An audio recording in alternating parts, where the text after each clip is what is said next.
Sobat sehat sekalian, rekan-rekan sebangsa dan setanah air, berjumpa lagi di channel Sang Peracik. Hari ini kita akan membahas tentang resep yang berkaitan dengan lambung. Dan resep-resep yang berkaitan dengan lambung ini akan kami buat berseri, sehingga resep yang berkaitan dengan lambung bisa tuntas dan sobat-sobat sekalian tahu resep mana yang bisa digunakan manakala sobat-sobat sekalian terkena penyakit yang di bagian lambungnya.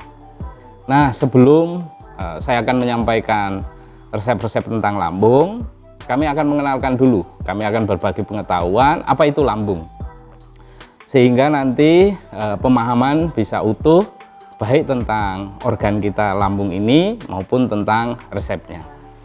Nah, lambung kita, lambung manusia ya, itu dibagi tiga. Yang pertama bagian kardia.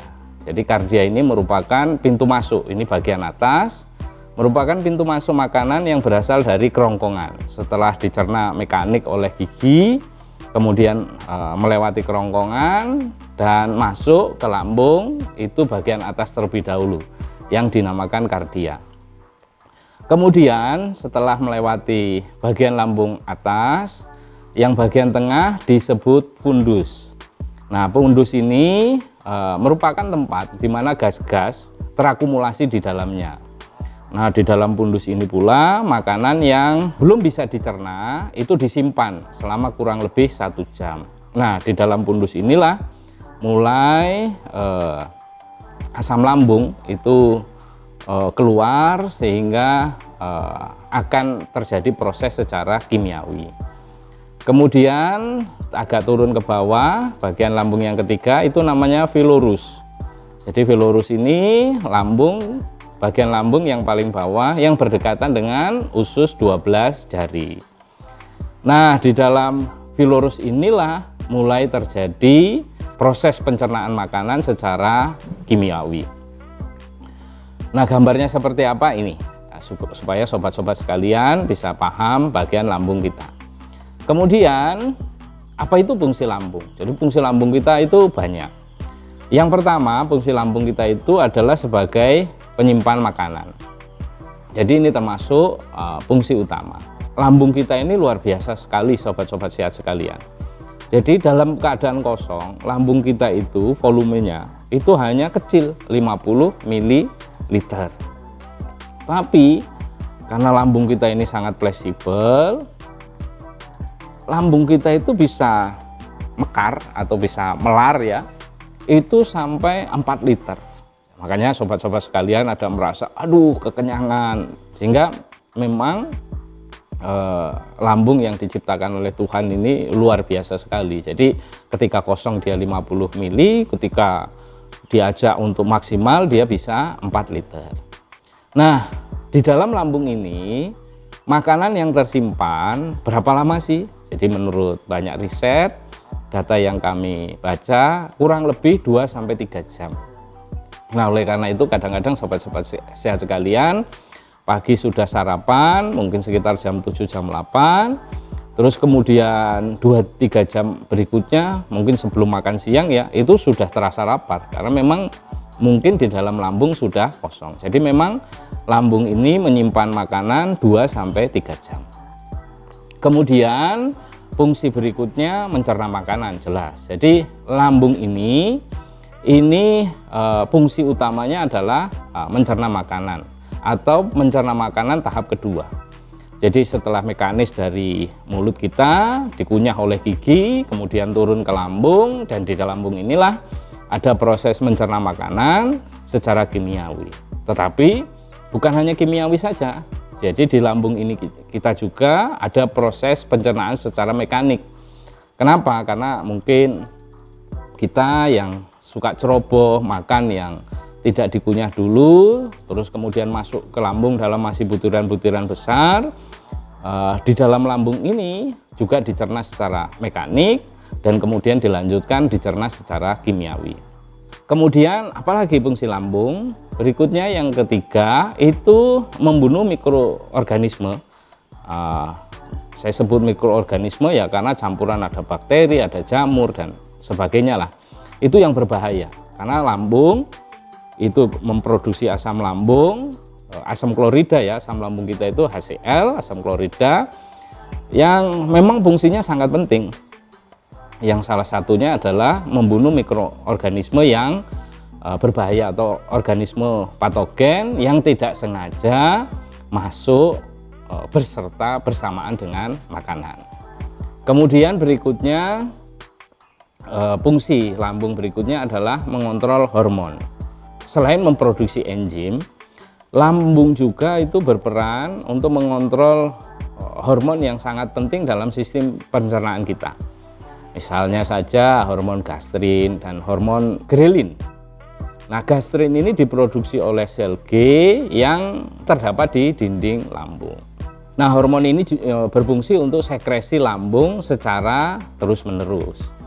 Sedangkan grelin itu diproduksi dalam kelenjar oksintik atau di dalam permukaan lambung yang tersebar di dalam lambung. Ketika tubuh lapar atau kekurangan energi, nah hormon grelin inilah yang bertanggung jawab untuk memberi sinyal pada saraf kita atau pada hipotalamus bahwa kita lapar. Jadi seperti itu sobat-sobat sekalian. Jadi fungsi lambung adalah untuk mengontrol hormon. Kemudian berikutnya itu meredam bahaya asam lambung. Nah, di dalam lapisan mukosa lambung yang belum rusak ya tentunya, itu terdapat sel-sel yang disebut sel goblet itu mengekskresikan lendir bikarbonat yang bersifat basah ke lapisan terluar dari lambung agar tidak rusak akibat aktivitas asam lambung dan enzim pepsin. Jadi sistem yang bekerja pada lambung kita sudah luar biasa sobat-sobat sekalian. Oleh karena itu saya berpesan, karena memang lambung kita itu, kalau saya mengatakan bahwa ini adalah sentra dari semuanya dan banyak rahasia yang belum terungkap di dalam lambung kita, saya berpesan ketika kita makan jangan lupa berdoa. Kemudian sebelum kami menyampaikan resepnya, rahasia apa saja yang ada di lambung? Kami akan sampaikan bahwa di lambung ini ada mikroorganisme di lambung. Jadi mikroorganisme ini kami sebut mikrobiota lah. Jadi karena memang ada bakteri, ada jamur dan sebagainya. Jadi mikrobiota manusia itu adalah komunitas mikroorganisme yang hidup pada permukaan dan di dalam tubuh manusia.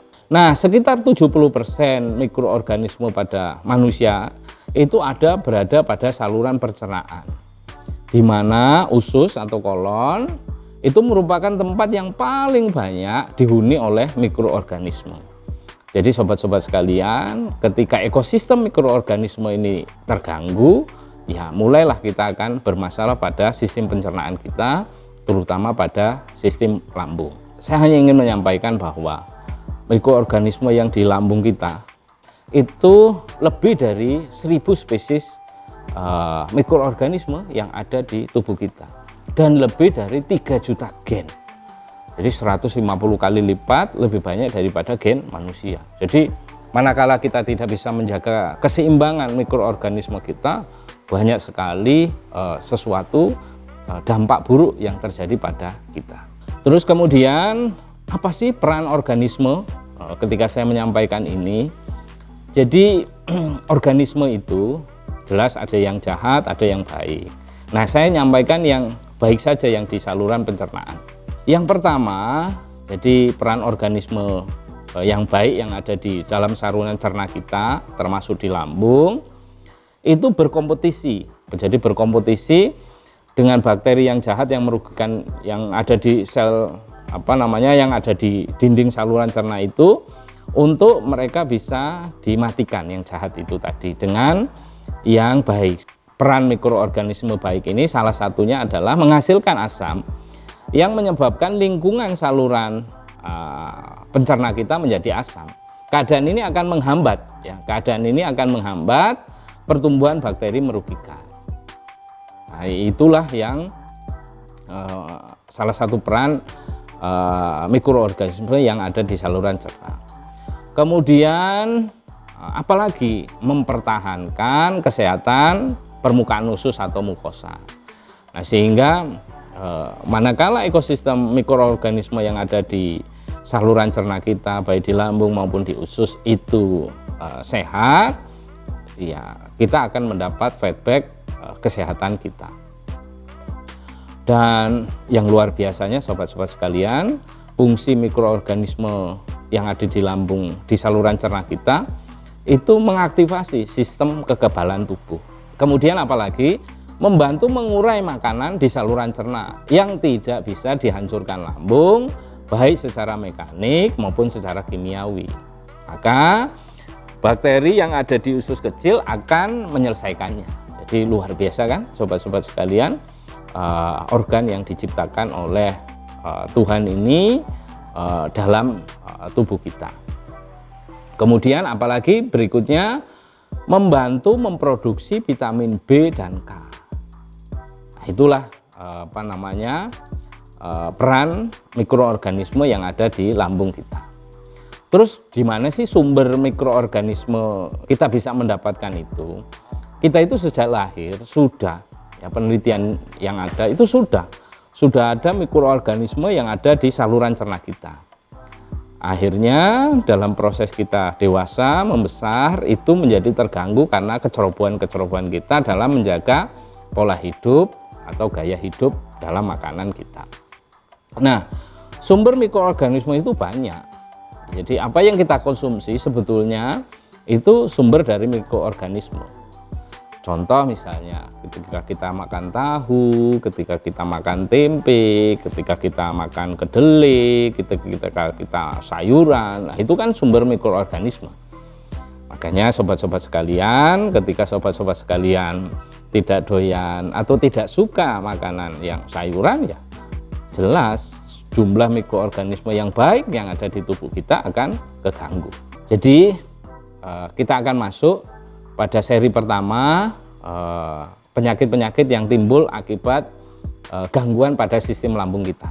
Yang pertama itu dispepsia, dan bahasa umum disebut dengan MAH. Apa itu dispepsia? Jadi dispepsia itu diambil dari dua kata. Ini dari bahasa Yunani ya, dis atau buruk dan peptin pencernaan. Nah, kalau menurut konsensus International Panel of Clinical Investigator, dispepsia adalah hanya sekumpulan gejala yang dideskripsikan sebagai rasa tidak nyaman pada perut, seperti perut terasa penuh, kembung, sakit perut, dan nyeri ulu hati. Jadi sobat-sobat sekalian, dispepsia adalah sekumpulan gejala yang dideskripsikan sebagai rasa tidak nyaman pada perut, seperti perut terasa penuh, kembung, sakit perut, dan nyeri ulu hati. Meskipun begitu, dispepsia bukanlah sebuah penyakit. Ingat ya sobat-sobat sekalian, ini bukan kata saya, ini data yang kami kumpulkan. Jadi dispepsia bukanlah sebuah penyakit. Di dalam dunia medis, dispepsia ini disebut sindrom. Jadi atau sindrom dispepsia. Itu diartikan sebagai sekumpulan gejala yang tidak nyaman pada perut bagian atas. Nah, oleh masyarakat awam, kondisi ini disebut dengan sebutan sakit MAH. Nah, berdasarkan ada tidaknya kelompok penyebab dispepsia ini dibagi menjadi dua. Yang pertama, dispepsia fungsional dan dispepsia organik. Nah, seperti apa itu dispepsia fungsional dan seperti apa dispepsia organik?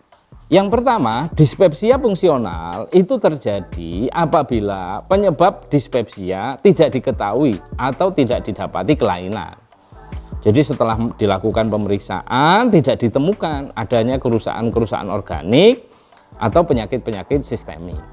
Dispepsia fungsional itu menyangkut satu atau lebih dari gejala. Misal ya, perasaan penuh setelah makan, kemudian cepat kenyang, rasa terbakar di ulu hati berlangsung ya setidaknya dalam 3 bulan terakhir, sering buang angin atau kentut, dan kemudian bersendawa, perut kembung bagian atas, mulut terasa asam dan pahit, dan terkadang muntah. Nah, dispepsia fungsional ini itu dibagi menjadi dua kelompok. Yang pertama, kelompok postprandial distress syndrome. Ini ditandai dengan rasa penuh dan perasaan cepat kenyang atau begas setelah makan dengan porsi makan normal. Kemudian yang kedua, epigastric vein syndrome. Ini ditandai dengan rasa nyeri atau rasa terbakar yang terjadi di bagian epicentrum atau ulu hati. Sedikitnya 1 kali atau lebih dari 1 kali dalam seminggu dengan tingkat keparahan yang sedang, serta tidak berkurang walaupun setelah kita buang air besar atau buang angin. Kemudian penyebab dispepsia fungsional ini apa? Nah ini yang penting nih ya, penyebabnya apa? Tadi gejalanya sudah, sekarang penyebabnya. Ini nih yang penting nih sobat-sobat sekalian, yang suka ya kadang-kadang diremehkan lah ya, pola makan yang kurang baik ya. Misal makan tidak teratur, jadi kadang kita pagi makan, terus kemudian siang enggak, nanti sore makan. Nah ini pola makan yang tidak teratur inilah yang terkadang menyebabkan dispepsia fungsional. Kemudian mengkonsumsi makanan yang berminyak, berlemak, dan pedas. Karena makanan yang berlemak itu lama sekali dicerna oleh lambung, termasuk yang berminyak. Kemudian, nah ini saya temukan, seperti saya menjelaskan tadi di awal tentang mikroorganisme, itu terjadi perubahan ketidakseimbangan bakteri usus, ya, bakteri yang ada di pencernaan kita. Terus kemudian terlalu sering mengonsumsi minuman bersoda atau berkafein. Ini buat para penggemar kopi yang kafeinnya tinggi, ya mungkin ya dikurangi lah ya, dikurangi. Karena ketika sudah bermasalah, kalau belum bermasalah sih monggo silahkan. Karena kafein ini akan merusak dinding permukaan lambung. Terus kemudian berikutnya terlalu banyak makan. Jadi misal pagi sobat sehat sekalian nggak makan, jam 4 sore lapar gitu, siang nggak makan, terus kemudian makannya banyak. Nah itu makan yang banyak sehingga kekenyangan. Nah proses kekenyangan inilah yang terlalu sehingga lambung maksimal, ini juga bisa mengakibatkan dispepsia fungsional.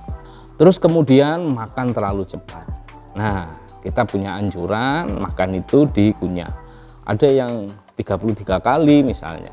Ya terkadang kita dalam mempraktekkan kehidupan sehari-hari nggak sampai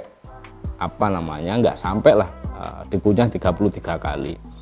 Tetapi paling tidak ya dicerna dulu sama gigi-gigi kita, sama mulut kita, agar lambung tidak bekerja dengan berat. Nah makan yang terlalu cepat inilah yang kemudian dapat mengakibatkan gangguan dispepsia fungsional. Terus kemudian mengkonsumsi coklat yang berlebihan ya, jadi berkafein termasuk coklat ini akan merusak ekosistem berlebihan ya. Ingat ya sobat ya, bukannya tidak boleh berlebihan, karena itulah data yang kami dapat. Kemudian berikutnya kebiasaan makan mendekati waktu tidur. Jadi ketika kita makan itu paling tidak sebelum tidur, menurut literatur yang kami kumpulkan itu minimal 2, paling tidak 2-3 jam sebelum tidur, itu jarak kita antara makan terakhir malam dengan tidur kita. Tapi kan umumnya nih yang terjadi di masyarakat kita, siang makan terus ngantuk langsung tidur. Padahal baru setengah jam sobat-sobat sekalian makan, karena makannya kekenyangan kan ngantuk. Nah itulah awal mula dari gangguan dispepsia fungsional. Nah, begitu juga ketika malam, akhirnya malamnya makannya mungkin jam 9, makannya kekenyangan, setengah 10 udah ngantuk, terus kemudian tidur. Nah inilah juga bisa menyebabkan gangguan dispepsia fungsional. Berikutnya kebiasaan yang dapat mengakibatkan gangguan dispepsia fungsional itu kebiasaan konsumsi alkohol, terus berat badan yang berlebih atau obesitas. Terus nah ini yang kadang tidak disadari nih, saya sudah makan sehat, saya sudah ini, tetapi kok masih juga keganggu atau lambung saya bermasalah. Kebiasaan berbaring setelah makan. Jadi sobat-sobat sekalian makan tidak tidur tapi berbaring. Nah inilah yang tidak dianjurkan, tidak disarankan sobat-sobat sehat lakukan, karena kalau dilakukan balik. Jadi asam lambungnya yang seharusnya bekerja untuk mencerna makanan itu bisa balik naik ke kerongkongan. Kemudian berikutnya yang bisa menyebabkan dispepsia fungsional itu efek samping obat-obatan. Ya, jadi efek samping obat-obatan inilah yang bisa menyebabkan salah satunya dispepsia fungsional. Misalnya itu kelompok kortikosteroid, terus kemudian NSAID ya. Yang terakhir yang bisa menyebabkan masalah dispepsia fungsional adalah masalah kecemasan dan depresi. Nah ini sobat-sobat sekalian ya, mungkin hubungannya antara kecemasan ini saya cari secara ilmiah juga memang masih debatable ya. Tetapi di prakteknya masyarakat memang antara kecemasan dan atau depresi yang melanda seseorang itu berdampak pada terganggunya sistem pencernaan. Sebetulnya bukan aja terganggunya sistem pencernaan ya terganggunya emosional dan seterusnya lah. Yang kedua, yang pertama tadi dispepsia fungsional, nah yang kedua ini dispepsia organik. Nah inilah yang nanti akan kami bahas dalam seri-seri kedua, ketiga, dan seterusnya. Jadi ini seri pertama yang membahas tentang dispepsia fungsional, jadi sekumpulan gejala yang berkaitan dengan lambung. Nah, dispepsia organik ini itu terjadi apabila penyebab dispepsianya sudah jelas. Misal adanya tukak lambung, kemudian adanya gastritis atau radang lambung, kemudian adanya kanker lambung, atau kemudian berlebihannya asam lambung atau bahasa medisnya disebut GERD ya, gastroesophageal reflux disease. Jadi kembalinya asam lambung ke kerongkongan kita. Kemudian juga ada batu empedu, kemudian ada pankreatitis, dan seterusnya dan seterusnya. Itulah dispepsia organik. Sehingga dispepsia yang sudah jelas penyebab terjadinya. Nah, untuk dispepsia organik ini itu jarang ditemukan pada usia muda. Jadi kerusakan yang terjadi pada lambung kita ini jarang ditemukan pada usia muda. Bukannya nggak ada loh, jarang. Tetapi banyak ditemukan pada usia lebih dari 40 tahun. Ya mungkin wajar ya sobat-sobat sehat sekalian, ketika usia sudah semakin tua, organ-organ tubuh kita sudah semakin lemah.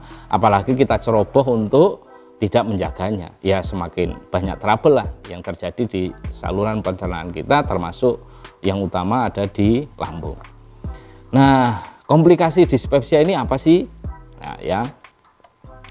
Yang pertama, komplikasinya itu adalah esofagus barit. Jadi, esofagus kita mengalami peradangan. Ini diakibatkan oleh paparan asam lambung di kerongkongan kita secara terus-menerus. Ya, sehingga sel-sel yang di lapisan bagian bawah kerongkongan menjadi sel kanker. Karena asam lambung itu bisa sedikit demi sedikit itu seperti membakar ya. Jadi membakar asam lambung yang naik ke kerongkongan kita, yang mengakibatkan terus kemudian luka. Nah, luka yang lama kelamaan tidak diobati ini akan semakin parah. Akibatnya bisa mengalami pendarahan, sakit yang luar biasa, bahkan menyebabkan atau susah atau tidak nyaman saat menelan.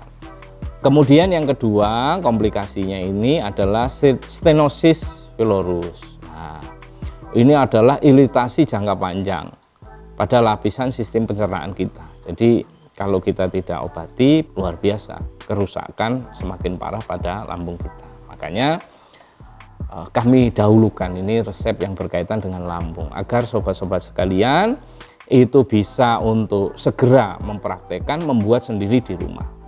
Benar. Jadi supaya sobat-sobat sekalian bisa menjaga sistem pencernaan khususnya lambung.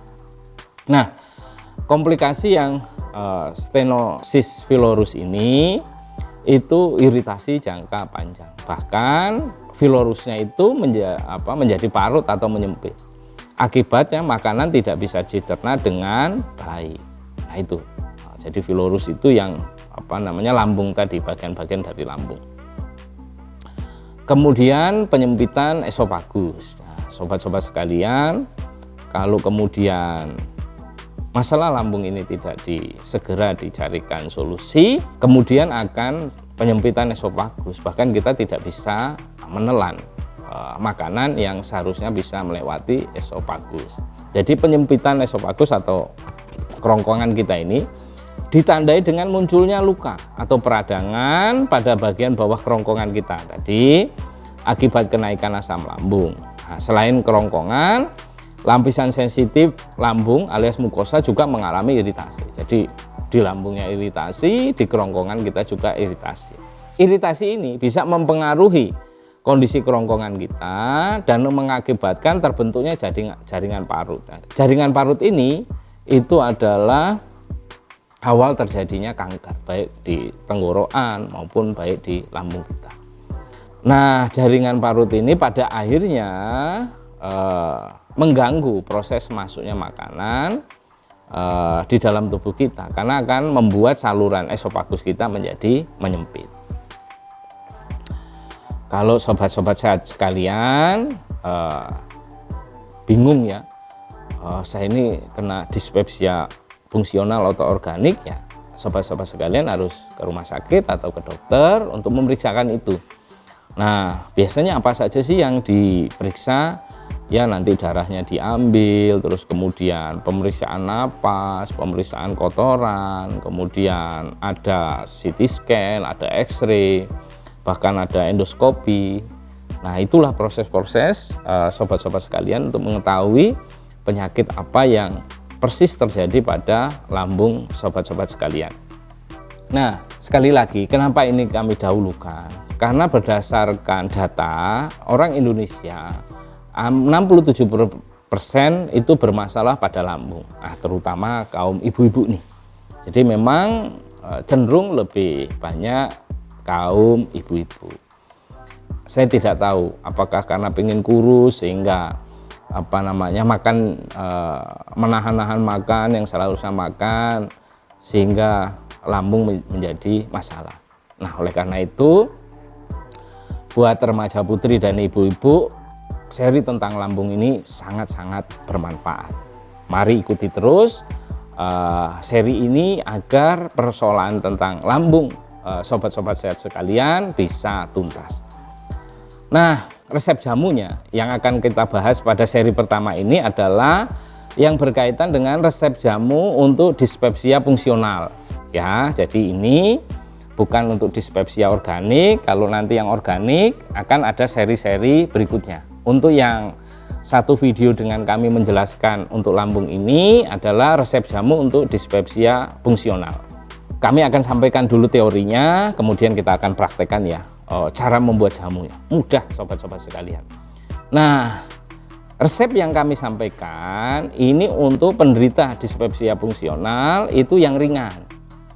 Yang ringan, tidak ada komplikasi terhadap penyakit lain dan sudah melalui pemeriksaan dari rumah sakit atau laboratorium atau dokter bahwa betul sobat-sobat sekalian terkena dispepsia fungsional. Jadi jangan dikira-kira sendiri ya.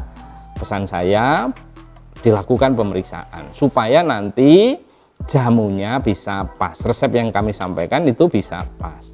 Untuk kalau sobat-sobat sekalian yang memiliki dispepsia fungsional yang berat ya, yang ada komplikasi, bisa datang ke Merapi Pharma dengan membawa hasil pemeriksaan. Dan sobat-sobat sekalian pengen melewat jamu, kepingin menyembuhkan lewat jamu, bisa kami racikan sesuai dengan kondisi sobat-sobat sekalian lewat hasil pemeriksaan itu, sehingga jamunya lebih pas. Nah, yang kami sampaikan ini adalah yang untuk penderita ringan ya, penderita ringan, dan betul bahwa sobat-sobat sehat sekalian itu terkena dispepsia fungsional. Nah, tujuannya apa resep ini? Jadi resep ini yang akan kami sampaikan, yang pertama itu akan untuk memperbaiki ekosistem lambung. Kemudian yang kedua itu untuk radang tenggorokan. Jadi yang sudah merasa bahwa sulit menelan, ini juga resep ini untuk mengatasi radang tenggorokan. Berikutnya resep jamu dispepsia fungsional ini untuk radang lambung. Jadi ketika lambungnya sudah mulai mengalami peradangan, ini resep ini cocok. Dan yang terakhir itu mengurangi asam lambung, sehingga asam lambung yang berlebihan itu bisa dikurangi dengan sobat-sobat sekalian, bisa membuat resep atau jamu ini. Nah, bahannya seperti apa? Oke, kami akan rinci pelan-pelan agar sobat-sobat sehat sekalian bisa benar dan bisa pas, tidak salah resep ya. Yang pertama itu menggunakan daun pepaya. Jadi daun pepayanya seperti ini, mesti sudah hampir pada tahu ya kalau daun pepaya. Nama latinnya Carica papaya, nama bahannya, nama simplicianya atau nama bahan jamunya itu Caricaea papaya Polium, karena yang diambil adalah daunnya. Berapa gram? 50 gram. Daun pepaya 50 gram, bahan pertama. Kemudian yang kedua, kencur. Nah, ini kencur juga mungkin agak sedikit familiar ya, karena biasanya di bumbu dapur kencur itu banyak ditemukan. Ya, pohonnya seperti ini, rimpangnya seperti ini, terus kemudian bahannya seperti ini.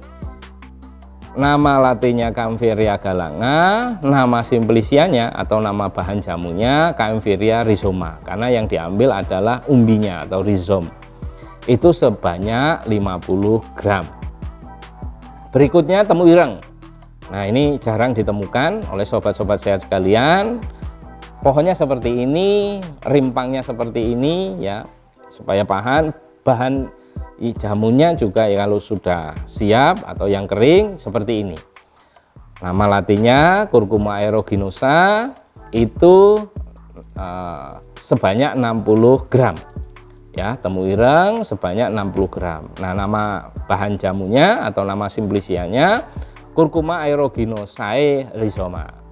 Kemudian berikutnya temulawak. Nah, temulawak ini ya sedikit familiar lah ya, ini mudah untuk dicari. Ini nama latinnya Curcuma santorisa, nama bahan jamunya atau nama simplicianya Curcuma santorisa rhizoma, seberat 50 gram. Dan yang terakhir kunyit ya, Curcuma domestica, nama simplicinya Curcuma domestica rhizoma, beratnya 50 gram. Nah, ini sudah kami sampaikan bahan-bahan tadi beserta gambarnya, sehingga sobat-sobat sekalian mudah, tidak susah kan bahannya. Sehingga setelah sobat-sobat sekalian menonton video ini dan sudah mengetahui betul bahwa sobat-sobat sekalian mengalami dispepsia fungsional, itu bisa langsung membuat jamunya. Saya akan sampaikan teori dulu, nanti kita akan praktek ya bagaimana membuat jamunya. Semua bahan tadi, 5 bahan tadi itu dicuci, dipotong, kemudian dihaluskan. Bisa nanti dihaluskan ditumbuk atau di blender. Nah, nanti akan kami praktekkan dihaluskan dengan cara di blender. Kemudian direbus, bisa dengan kuali, tanah, atau panci stainless, atau panci enamel, atau panci kaca, dan seterusnya lah. Itu sampai mendidih dengan air sebanyak 2,4 liter. Ya, dengan air sebanyak 2,4 liter sampai mendidih, kemudian mendidih ditunggu 5 menit. Setelah mendidih ditunggu 5 menit, itu api dimatikan. Oke. Nah, setelah 12 jam. Jadi misalnya membuat jamu pagi, terus malam, setiap 12 jam itu jamu dipanasi. Ya, diangeti dulu lah. Jadi setiap 12 jam jamu dipanasi atau diangeti kembali agar tidak basi. Nah, resep ini untuk 18 kali minum. Jadi resep 2,4 liter ini untuk 18 kali minum. Nah, berikutnya dosis dan aturan minum. Nah, ini untuk pengobatan diminum sehari berapa kali? 5 kali. Tapi sedikit. Sekali minum hanya 100 cc. Jadi pagi, agak siang, sore dan malam. Sekali minum 100 cc. Prinsipnya setiap 3 jam. Karena persoalan lambung, sobat-sobat sekalian, memang ini harus tuntas. Dan diminum sebelum makan. Ingat ya, ini diminum sebelum makan. Jadi kalau pagi-pagi sobat-sobat sekalian bisa minum misalnya jam 6, tidak apa-apa. Jadi sebelum keisi makanan yang lain, resep ini, jamu yang kita buat ini, itu biarlah dulu memperbaiki lambung, sehingga nanti 1 jam setelah kita minum, kita bisa isi dengan makanan, itu terasa sudah mulai nyaman. Itu tadi untuk yang pengobatan. Nah, Pak, saya nggak kena, tapi ya terkadang ada, boleh membuat jamu ini untuk kategori pencegahan. Jadi diminumnya sehari berapa kali? 2 kali. Ketika pagi hari ya sebelum makan, dan kemudian malam hari ya sebelum makan juga. Jadi misalnya makan malam jam 7 ya paling tidak minum jamu jam 6 atau setengah 6 sore. Kalau makan malamnya jam 8 ya minum jamunya setengah 7. Mendekati makan ya paling mendekati sekitar jam 7. Jadi itu sobat-sobat sekalian, apa namanya resepnya secara teorinya. Nah, oleh karena itu seperti apa cara merebusnya, seperti apa cara memblendernya, bahannya seperti apa, ikuti terus. Kita akan praktekkan bagaimana membuat jamu ini secara baik, sehingga sobat-sobat sekalian bisa praktekkan di rumah.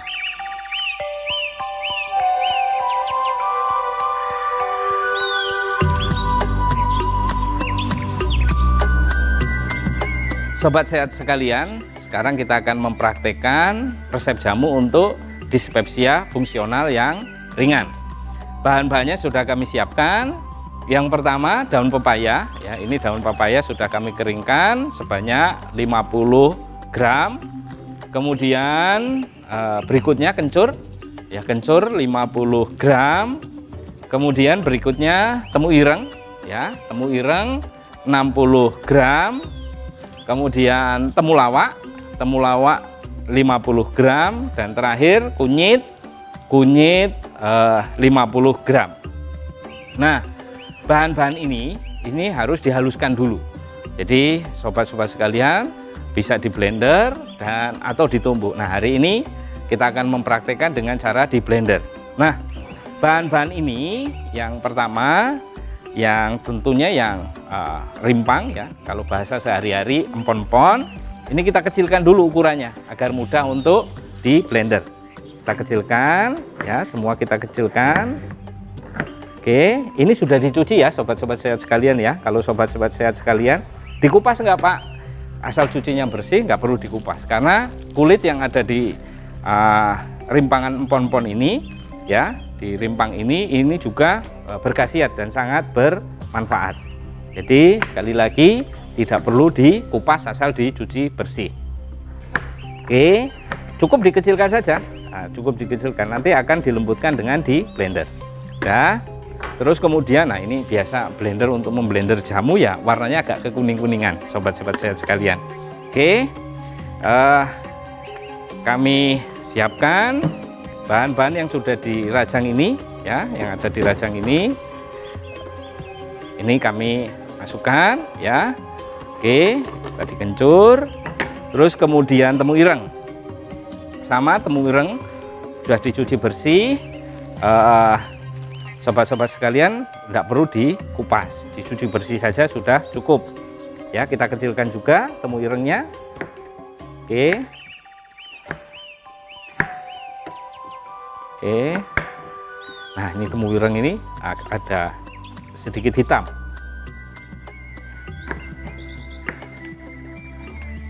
Oke. Setelah kita kecilkan, kita masukkan juga ke dalam ini. Terus berikutnya temulawak. Ya, temulawak kita kecilkan juga ukurannya agar sekali lagi mudah untuk di blender.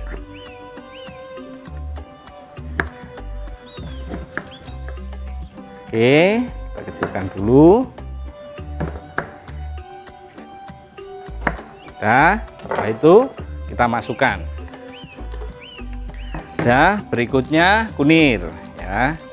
Kunir juga. Tadi 50 gram kita kecilkan ukurannya.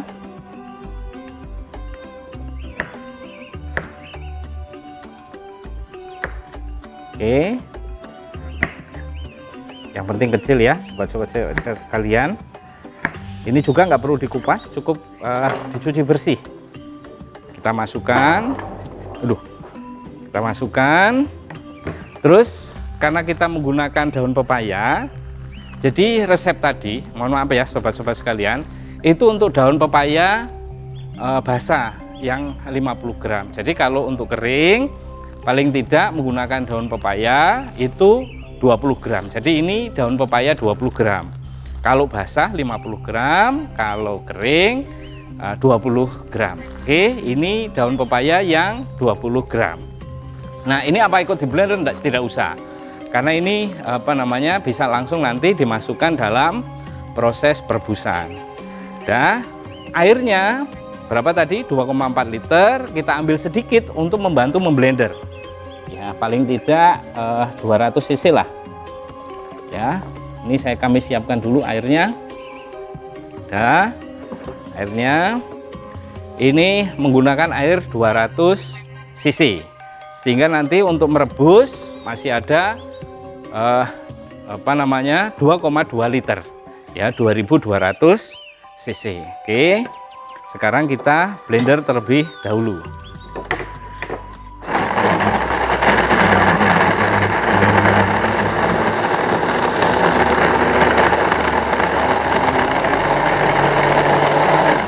Kita cek apakah airnya kurang.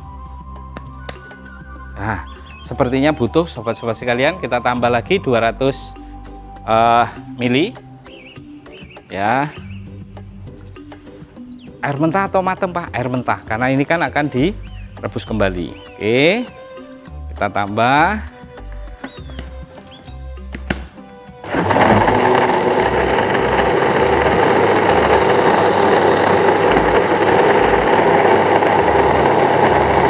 Ya, cukup, hanya sebentar saja. Ini sudah lembut. Terus kemudian kita siapkan kualinya ya. Di sini kita merebus dengan kuali. Tapi jangan lupa siapkan airnya. Tadi airnya berapa? 2,4 liter atau 2400 cc yang sudah digunakan untuk memblender 400 cc, berarti tinggal kurang 2 liter. Kita akan takar dulu. Ya, kita akan takar dulu. Ini satu takaran ini 500. Jadi berarti untuk untuk 2 liter butuh 4. 1 2 3 4. Ya, ini kurang sedikit. Oke, kita tambahi. Oke. Jadi ini 2 liter yang ada di blender 400 cc sehingga genap 2,4 liter. Oke, kemudian yang ada di blender kita masukkan ya, yang ada di blender kita masukkan ke dalam sini. Ya. Pak, ini kan di dalam blender masih ada sisanya. Nah, silakan sobat-sobat sekalian, istilah apa ya, dikocai ya, dikocai dengan air yang ada di dalamnya sini. Jadi diambil, dimasukkan ya, diambil bekas blendernya ya, terus dikocai, kocai sampai agak bersih lah, jangan tersisa di dalam wadah blendernya ini ya. Terus kemudian masukkan, ini sudah selesai, terus masukkan daun pepayanya. Jadi ini daun pepaya, karena kita menggunakan kering, ini sebanyak 20 gram. Kita masukkan daun pepayanya. Oke. Nah, sebelumnya kita aduk terlebih dahulu. Kita aduk terlebih dahulu agar semuanya tercampur. Ya, kita aduk. Dah, cukup. Kemudian kita tutup. Ya. Kita tutup. Dan api kita nyalakan. Oke. Nah, sobat-sobat sehat sekalian, berapa lama ini proses perebusan? Nah, kalau menggunakan kuali, karena airnya sekitar 2,4 liter, ini kurang lebih 15 sampai 20 menit. Ya, 15 sampai 20 menit. Kita tunggu sampai mendidih, kemudian biarkan mendidih 5 menit. Terus baru api kita matikan.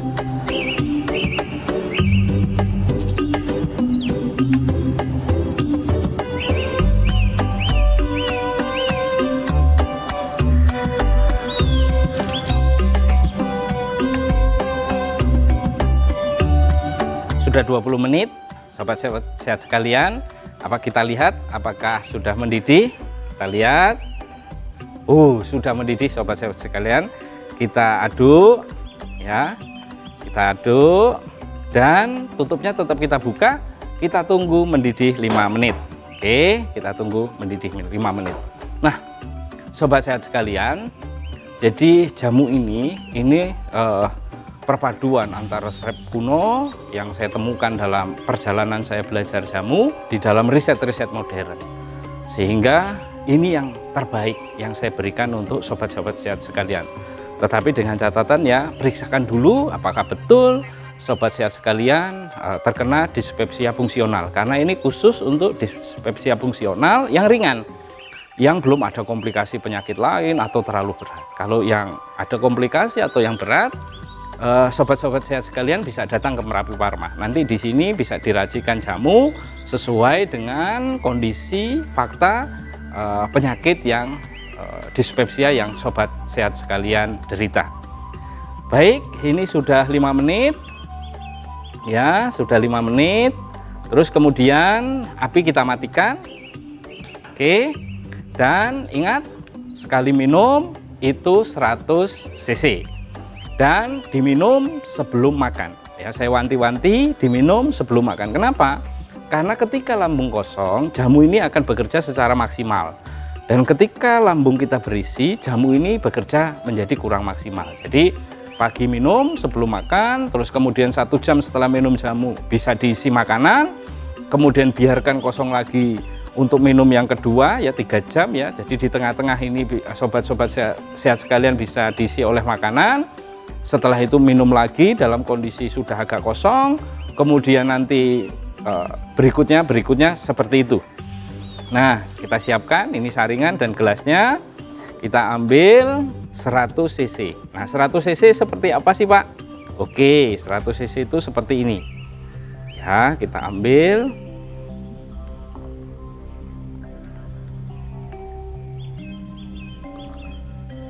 Oke, nah ini sobat-sobat sehat sekalian ya, ampasnya kita masukkan lagi ya, dan kita tutup kembali.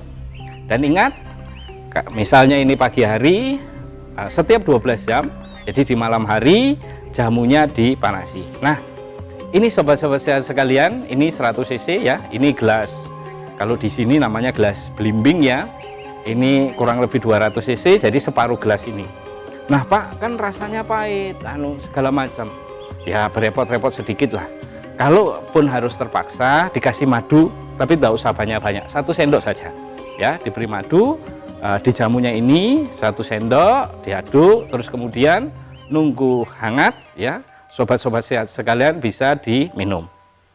Nah, itulah tadi resep dispepsia.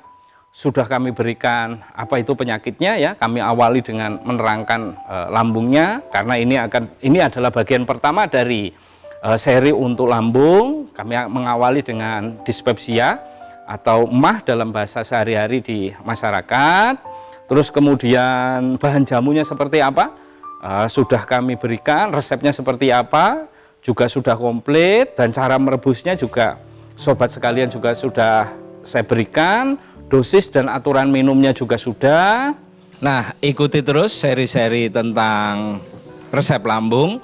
Untuk berikutnya kita akan membahas tentang GERD atau gastroesophageal reflux disease, atau dalam masyarakat disebut asam lambung.